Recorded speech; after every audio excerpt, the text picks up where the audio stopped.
Local marketing online. Local print and radio advertising. While print and radio advertising has taken a beating over the last few years, there are still some good results being generated by local business owners that do a great job of targeting their clients and marketing themselves cost-effectively locally.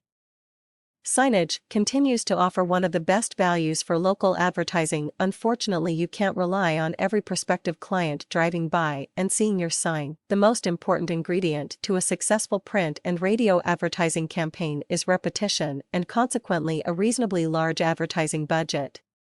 It takes the average consumer 7 to 15 exposures to an advertisement before they even remember it. Essentially, you need to have a print or radio campaign running every day for at least a month before you see any meaningful results. Consequently, the cost per acquisition and risk can be extremely high. Yellow page advertising, while very effective in its day, it was, and remains, extremely expensive, and let's face it, most people don't use phone books anymore.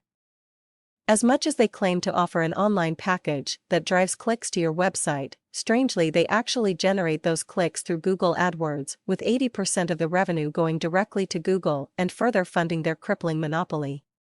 Ultimately, moving online was a reactive move forced upon them by an eroding client and revenue base, and not paying attention to the elephant in the room. Much like the old, more established newspaper chains reacting by buying, and typically overpaying, their online counterparts in a weak effort to demonstrate to what was left of their client base that they were leveraging the internet. It's all coming back to local marketing. 100 years ago, everyone conducted business locally, trading with their neighbors and other individuals within their own village. Framers brought their crops into the village and set up stands to sell. Carpenters who paid for those vegetables with money they received from doing work for local shop owners.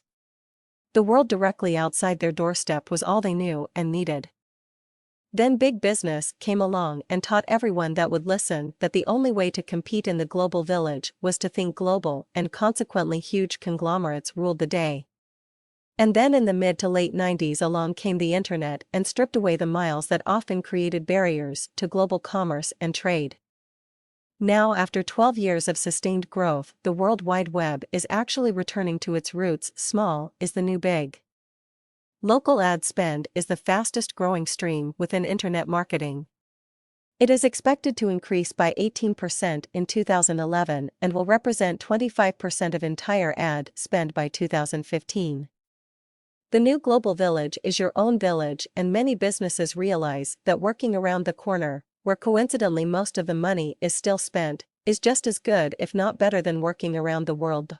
But local businesses always knew that. While local businesses realized the need for websites, they didn't know what to do with them. Some tried and failed to sell their products around the globe. The reality is that the average consumer spends 85% of their disposable income locally, literally within a 25-kilometer radius of their home. And that means you need to market your business locally, in your village, to your people.